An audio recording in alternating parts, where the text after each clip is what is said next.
Hello friend, welcome to my channel education arena. मैं निशांत श्रीवास्तव, आप सबका स्वागत है इस वीडियो में। जैसा कि हमने आपसे कहा था कि हम उत्तर प्रदेश लेखपाल की जो भर्ती है, जो कि इस बार यूपी ट्रिपल एससी कराएगी, उससे रिलेटेड सारे फैक्ट, सारे टॉपिक को हम क्लियर करवाएंगे। तो आज उसी से रिलेटेड है, उत्तर प्रदेश की जो प्रमुख नदियाँ हैं उनके बारे में देखते हैं। क्योंकि इस बार जो ये वैकेंसी है ये यूपी ट्रिपल एससी कंडक्ट करवाएगी, तो यूपी से रिलेटेड क्वेश्चन ज़्यादा इसमें पूछे जाएंगे। और जैसा कि पिछले पेपर में हमने देखा यूपी ट्रिपल एससी के यूपी से रिलेटेड काफ़ी सारे क्वेश्चन जीएस में हमको देखने को मिलते हैं। तो उसी से रिलेटेड जो उत्तर प्रदेश की प्रमुख नदियां हैं, आइए उनके बारे में आज बात करते हैं। जैसे गंगा और यमुना जो है उत्तर प्रदेश की सबसे प्रमुख नदियां हैं। सबको पता होना चाहिए कि जो गंगा और यमुना है वो उत्तर प्रदेश की सबसे प्रमुख नदियाँ हैं। गंगा उत्तर प्रदेश की सबसे लंबी नदी है। अब बात करते हैं उत्तर प्रदेश की सबसे लंबी नदी। एक क्वेश्चन यहाँ से आपका बन के आएगा। तो उत्तर प्रदेश की सबसे लंबी नदी जो है वो है गंगा। ठीक है। अब बात करते हैं उत्तर प्रदेश की नदियों का उद्गम स्थल, मतलब कहाँ से ये निकलती हैं, के आधार पर इनको 3 भागों में बांटा जा सकता है।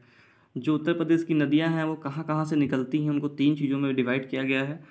जैसे पहला हम देख सकते हैं कि हिमालय से जो नदियाँ निकलती हैं, जैसे गंगा हुई, हमारी यमुना हुई, कली शारदा, शारदा को ही कली कहते हैं या काली कहते हैं। ठीक है। रामगंगा, घाघरा, गंडक। ठीक है। ये सारी जो नदियां हैं ये हिमालय से निकलती हैं। कौन कौन सी? गंगा, यमुना, काली या शारदा, या रामगंगा, घाघरा और गंडक। ये सारी नदियां हिमालय से निकलती हैं। काफ़ी इंपॉर्टेंट क्वेश्चन है। हिमालय से हिम नदी के नाम सबको जाना जाता है, और हर क्वेश्चन, हर पेपर में, चाहे जो भी कॉम्पिटेटिव एग्ज़ाम हो, उन सब में ये चीज़ें देखने को हमको मिलती हैं। ठीक है। अब बात करते हैं उत्तर प्रदेश के मैदानी भागों से निकलने वाली नदियाँ।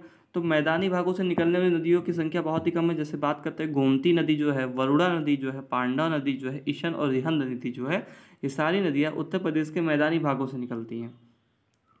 तीसरा आपका आता है दक्षिण पठार से निकलने वाली नदियाँ। तो आपका जो चंबल नदी है, केन नदी है, सोन नदी है, टोंस और कन्हार और रिहंद नदी जो है वो दक्षिण पठार से निकलती है। अब बात करते हैं गंगा की। तो पहली चीज़ तो जान लीजिए, गंगा कहाँ से निकलती है? हिमालय से निकलती है। इसका उद्गम स्थल जो है वो गंगोत्री उत्तराखंड में पड़ता है। इसकी टोटल लंबाई 2655 किलोमीटर है ये। ठीक है। अंत जो इसका जो मतलब जहाँ पे इसका अंत हुआ है वो बंगाल की खाड़ी में जाके इसका अंत हो गया। सहायक नदियों की बात करते हैं तो अलकनंदा है, भागीरथी है। अच्छा, भागीरथी और गंगा में बहुत लोग कन्फ्यूज होते हैं कि लेकिन भागीरथी जो है वो अलग नदी है और गंगा अलग है। ठीक है। अलकनंदा, भागीरथी, रामगंगा, यमुना, कोसी, घाघरा, गंडक और गोमती। गोमती नदी आपकी जो लखनऊ में पड़ती है, घाघरा आपकी बाराबंकी। ये दोनों नदियाँ सीधे आगे जा कर के गंगा नदी में मिल जाती हैं। ठीक है। यमुना नदी का संगम तो इलाहाबाद में होता है, प्रयागराज, सबको पता होना चाहिए। अगला बात करते हैं यमुना नदी की। ये उत्तराखंड में बंदरपुंज पर्वत की यमुनेत्री हिमनद से निकलती है। हिमालय की जो श्रेणी है उत्तराखंड में बंदरपुंज पर्वत की, वहीं से नदी निकलती है। इसकी टोटल लंबाई 13,76 किलोमीटर है। अंत इसका जो इलाहाबाद में गंगा नदी में, मतलब प्रयागराज में जो संगम है वहीं पे यह गंगा नदी में मिल जाती है। सहायक नदियों की बात करें तो चंबल है, बेतवा है, गिरी है और केन है। ठीक है।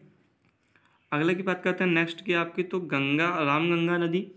रामगंगा रिवर जो है वो उसका उद्गम स्थल उत्तराखंड के दुधातोली पर्वत से, लंबाई 590 किलोमीटर।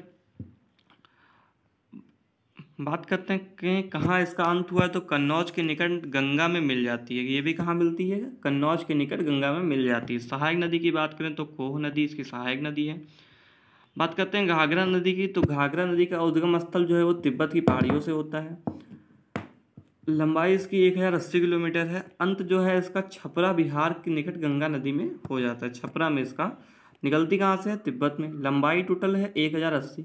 अंत कहाँ पे होता है? छपरा बिहार में हो जाता है।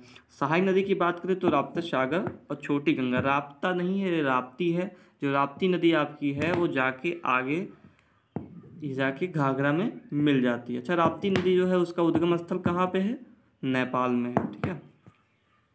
बात करते हैं गोमती नदी की। उद्गम स्थल उत्तर प्रदेश का पीलीभीत जनपद। पीलीभीत जनपद से गोमती नदी आपकी निकलती है। 940 किलोमीटर इसकी टोटल लंबाई है। गोमती नदी को नाला के नाम से भी लखनऊ में जाना जाता है। लखनऊ में इसे नाला के नाम से जाना जाता है। सोच लो नाला, क्योंकि बहुत ही प्रदूषित नदी इसको मानी जाती है। अंत इसका जो है वो गाजीपुर के निकट गंगा नदी में इसका अंत हो जाता है। सहाय नदी की बात करें तो जुगमाई, वरना, सई और गच्छा, ये काफ़ी छोटी नदियाँ हैं। बात करते हैं शारदा या काली नदी की। शारदा या काली रिवर जो है उसका उत्तराखंड के पिथौरागढ़ जनपद में तिब्बत सीमा के निकट, मतलब तिब्बत की पहाड़ियों, जो तिब्बत की सीमा है वही पिथौरागढ़ में उत्तराखंड के पिथौरा जनपद में हुआ है। इसकी लंबाई टोटल है 480 किलोमीटर। अंत की बात करें तो ये उत्तर प्रदेश के बहराम घाट के निकट घाघरा नदी में इसका अंत स्थल है। सहाय नदी की बात करें तो सरयू जो है वो आपकी काली शारदा नदी से मिलती है। पूर्वी जो है वो भी सहायक है, रामगंगा, दहावर, सुहेली और धारिया, लिसार, ठीक है। गंडक नदी की बात करें तो उद्गम स्थल जो इसका तिब्बत नेपाल सीमा पर धौलागिरी पर्वत में है। लंबाई की बात करते हैं तो 630। भारत में, अच्छा अब समझिए बात को, जो गंडक नदी है वहाँ की, उसकी कुछ भाग आपका नेपाल में भी है। तो जो भारत में इसकी लंबाई है वो 300 किलोमीटर और जो टोटल लंबाई वो 630 किलोमीटर है। अब बात करते हैं कहाँ पे इसका अंत हुआ है, तो पटना के निकट गंगा नदी में इसका अंत हो गया। सहाय नदी की बात करें तो त्रिशूली नदी है। राप्ती नदी की बात करें तो उद्गम स्थल आपका नेपाल है, जैसा कि हमने पहले बताया है। लंबाई की बात करें तो 640 किलोमीटर। अंत की बात करें तो बारहस के निकट घाघरा नदी में इसका अंत हो जाता है। बारहस के निकट घाघरा नदी में, मतलब घाघरा नदी जो है बारहस का स्थान है, वहाँ पे इसका अंत होता है। चंबल नदी की बात करें तो चंबल रिवर, उद्गम स्थल इसका मध्य प्रदेश में है। लंबाई की बात करें तो 966 किलोमीटर है। अंत इटावा के पास यमुना नदी में इसका अंत हो जाता है। सहाय नदी की बात करें तो पार्वती, नवाज, बनास, छिप्रा और दूधी इसकी सहायक नदियाँ हैं। बेतवा नदी की बात करें तो उद्गम स्थल इसका मध्य प्रदेश है। लंबाई की बात करें तो 480 किलोमीटर है। अंत की बात करें तो हमीरपुर के पास यमुना नदी में इसका अंत हो जाता है। सहायक नदियाँ जो हैं धनास और वीना है इसकी। सोन नदी की बात करें, सोन रिवर, तो उद्गम स्थल इसका मध्य प्रदेश में है। लंबाई की बात करें तो 784 किलोमीटर। पटना के निकट गंगा नदी में इसका अंत हो जाता है। सहायक नदियों की बात करें तो महानदी, रिहंद और घाघरा। अब आपको सारी नदियों में से इंपॉर्टेंट बता दें तो सबसे पहले तो गंगा नदी काफ़ी इंपॉर्टेंट है, तो हर एग्जाम में गंगा और यमुना दोनों आती हैं। बात करते हैं उत्तर प्रदेश से रिलेटेड, तो गोमती नदी से काफ़ी सारे इंपॉर्टेंट क्वेश्चन आ जाते हैं चूँकि ये राजधानी से रिलेटेड है। गंडक नदी, राप्ती नदी, चंबल नदी, बेतवा नदी, इससे काफ़ी सारे इंपॉर्टेंट क्वेश्चन आते हैं। सोन नदी लास्ट है आपका, ठीक है। उत्तर प्रदेश से रिलेटेड सारे टॉपिक को हम अगले वीडियो में धीमे धीमे करके पार्ट वाइज कवर करेंगे। और यूपी लेखपाल से रिलेटेड जितने भी फैक्ट हैं यूपी से रिलेटेड, उन सारे फैक्ट को हम क्लियर करवाएंगे नेक्स्ट वीडियो में। अगर आपको वीडियो अच्छी लगी हो तो लाइक करें, शेयर करें, सब्सक्राइब करें, ठीक है। और अगर आपके मन में कोई भी चीज़, कोई भी पॉइंट ऐसा जो आपको इतना समझ में आता तो कमेंट बॉक्स में बताएं, उस पर हम आपको सारे फैक्ट आपके क्लियर करेंगे। Thank you.